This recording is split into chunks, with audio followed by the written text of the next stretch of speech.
Վիրավորում է, որովհետև ասելիք չունի։ Գագիկ Ծառուկյանն այսպես է արձագանքում այսօր առավոտից, նաև իր հասցեին վարչապետ Փաշինյանի սպառնալիքներին ու վիրավորանքներին։ Այսօր Սիսիանում նախընտրական քարոզչություն անող ԲՀԿ առաջնորդն ասաց, Փաշինյանը փորձում է իրեն ու մյուս ընդդիմադիրներին ներքաշել այդ վեճի մեջ ու քարոզարշավի ուղղությունը փոխել։ Ուրեմն կարձագանքեմ իմ ասեմ, ոնց որ 2 օր առաջ ես թույլ չտվեցի իմ կլասը գցեմ, իմ բարձունքից իջնեմ,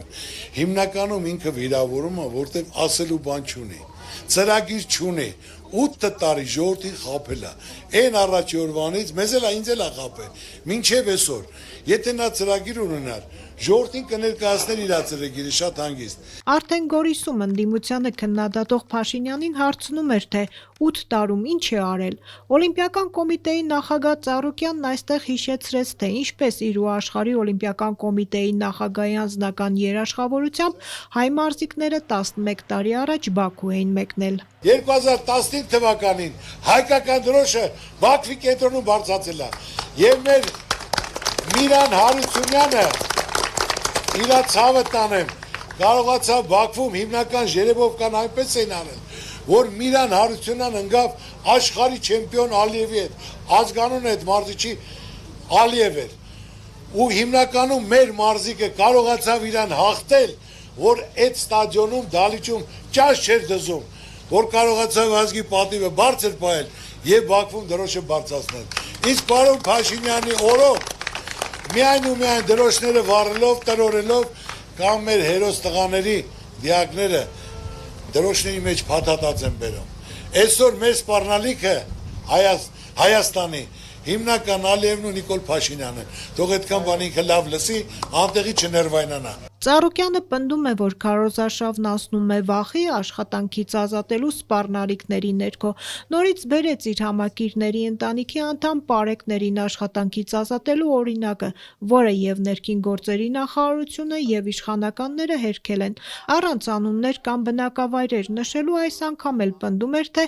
մանկավարժներին գյուղապետերին են վախեցնում։ Ես այն օրը հայտարարել էի, որ 52 հոգի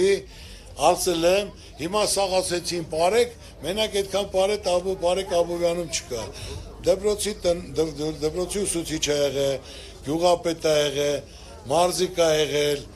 աշխատող է եղել, ծրագրավորող է եղել, փոխ քաղաքապետ է եղել, կանչելով դիմում գրի գնա, ու համարվում է, որ սա դեմոկրատիա է։ Մյուս քննադատությունն էլ արտաքին պարտքին էր վերաբերում, ասաց 8 տարում 8 միլիարդ դոլարով արտաքին պարտքն ավելացրել են, բայց գումարներն ըստ գործարար Ծառուկյանի նպատակային չեն ծախսել։ Օրինակ է բերում դպրոցաշինությունը։ Ասում են դպրոց են կառուցել եք, 8 տարում 8 միլիարդ ծախսել եք, 59 դպրոց են կառուցել, 59-ից 26-ը միայն կառուցած է եղել, այդ մնացածը որ կառուցել են, լավ են արել, դպրոց պետք է կառուցի, բայց այսօր այն վիճակն է 230 այսօր փակվում է,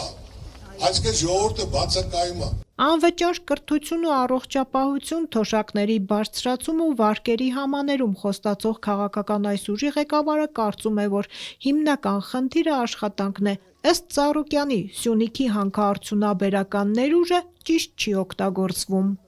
Սյունիքը աշխարհում 8-10% պաշար աշխարհում Սյունիք ունի, որ այսօր ճիշտ չեն օգտագործում։ Տարեկան 40 միլիոն հանքանյութ են անում, 40 միլիոն տոննա։ Ու դա արտանելով դուրս վերամշակում են։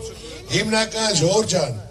պետք է մշակումը դնեն Հայաստանում։ Ռուսաստանի, Բելարուսի հետ սերտ հարաբերություններին ու ԵԱՏՄ-ում մնալու կողմնակից Ծառուկյանն այսօր դատարկ որակեց Հայաստանի եվրոպական ձգտումները։ Մենք պետք է կարողանանք մեր հարաբերությունները ամուր պահենք, որն է մեզ ավելի ձեռնատու,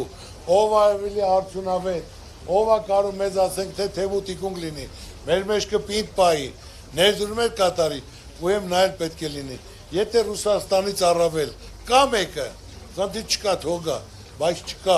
ԲՀԿ-ն նախորդ 2021-ի ընտրություններում անցողիկ շեմը չհաղթահարեց։ Այսօր Ծառուկյանը նաև ընտրողներին էր մեղադրում, թե ընտրություններին չեն մասնակցում։ Գործարարը մինչև այս պահը հրաժարվում է ասել, թե ով է վարչապետի իրենց թեկնածուն։